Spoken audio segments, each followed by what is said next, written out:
Brought to you by V-Guard. ఎందుకు ఎండబెడుతున్నారు ఇలా వాళ్ళ గొంతులు? నీళ్ళు లేకనా, స్కీమ్ లేకనా? బంగారం లాంటి భగీరథ స్కీమ్ ఉన్నది, దాన్ని వాడకుండా ఎందుకు ఇట్లా చేస్తున్నారు? కాబట్టి అది వెంటనే దానిలో ఏమైనా చిన్న పెద్ద ఉంటే సవరించి మిషన్ భగీరథ ఫుల్ ఫ్లెడ్జ్డ్ నడపాలి. ప్రతి ఇంటికి నీళ్ళు ఇవ్వాలి. హైదరాబాద్లో ట్యాంకర్లకు గవర్నమెంటే ఫ్రీగా సప్లై చేయాలి. లేకపోతే అది కూడా రెఫరెండం కిందకే వస్తుంది. బీ కేర్ఫుల్, జాగ్రత్త. ఫైనల్లీ మీరు ఇప్పటికైనా యాక్షన్ ప్లాన్ సిద్ధం చేసుకొని గోదావరి స్టార్ట్ కాగానే ఎట్లా ఎత్తిపోయానో దానికోసం రెడీ కాండి. లేకపోతే మేము రెడీ అవుతాం. ఎట్లా చేయాలో మేము చేస్తాం, మేము చూపిస్తాం. ఆ తమాషా మీకు రణరంగమైన మంచిదే రాష్ట్రం. తర్వాత మేము డిమాండ్ చేస్తూ ఉన్నాం, వెంటనే ఎన్యూమరేషన్ మీరు స్టార్ట్ చేయాలి. ఎండిన పంట ఎండింది, కారణం ఏదేమైనప్పటికీ ఎండింది. రైతులు నష్టానికి గురైనరు, పెట్టుబడి పెట్టి నష్టపోయినరు, వాళ్ళు దుఃఖంతో ఉన్నారు. వాళ్ళు దుఃఖంతో ఉన్నప్పుడు వాళ్ళ కన్ననీళ్ళు తుడవడం ప్రభుత్వ బాధ్యత. It's the responsibility of the government.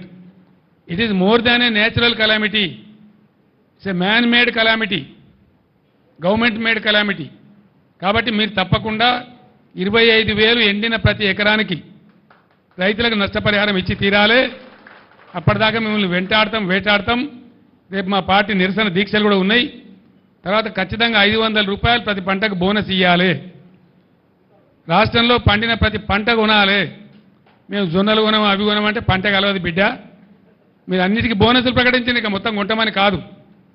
అవి గోల్మాల్ చేసే కదా మీరు ఓట్లు తీసుకున్నారు. అందుకే మీరు ఓట్లు తీసుకున్నారు కాబట్టి మీరు లత్కోర్ వాగ్దానాలు చేసి మీ ఇష్టం వచ్చినట్టు మీ నోరు ఎంత వస్తే అంత చెప్పి చేశారు. కాబట్టి వెంటనే బ్యాంకులతో మీటింగ్ పెట్టాలి.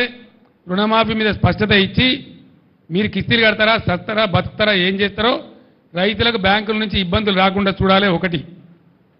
రెండవది 500 బోనస్ ఇవ్వాలి. ఇవ్వకపోతే పులుల్లాగా మీ గొంతు కరిసి చంపుతాం, జాగ్రత్త అని మనవి చేస్తా ఉన్నా. వదిలిపెట్టాం. 3-4 నెలలు ఎందుకంటే కొత్త గవర్నమెంట్ వస్తే మేము ఏదో ఓర్వలేక అంటున్నాము, ఓర్పు మల్లతనానికి అంటున్నామని అంటారని ఓపిక పట్టినాం ఇన్ని రోజులు. కేసీఆర్ ఎల్లుండికి ఆగడు, సమస్య లేదు. ఒక జిల్లా 2 జిల్లాలు కాదు, ఎక్కడ రైతులకు కష్టం ఉంటే అక్కడ గద్ద లెక్క వాల్తా మీ సంగతి, మీ భర్తమేందో తేలే విధంగా 100కు 100% మీద పోరాటం చేస్తాం. ఈ పోరాటం ఒక రోజుతోనో ఒక పూటతోని ఒక తమాషతోనే అయ్యేది కాదు. సమస్యలు పరిష్కారం అయ్యేదాకా ప్రజల పక్షాన ఉండడమే మా బాధ్యత. మేము ప్రధాన ప్రతిపక్షం ఈ రాష్ట్రంలో. 100% మాకు ప్రజలు అదే పాత్ర ఇచ్చిండ్రు. కాబట్టి ఆ పాత్రకు పూర్తి న్యాయం చేస్తాం. మీ మెడలు వంచుతాం, ప్రజలకు న్యాయం చేస్తాం. మీరే రెఫరెండం అని చెప్పిండ్రు. ఆ ప్రకారం చేనేత కార్మికులకు ఏం సమాధానం చెప్తారో చెప్పండి. Brought to you by V-Guard.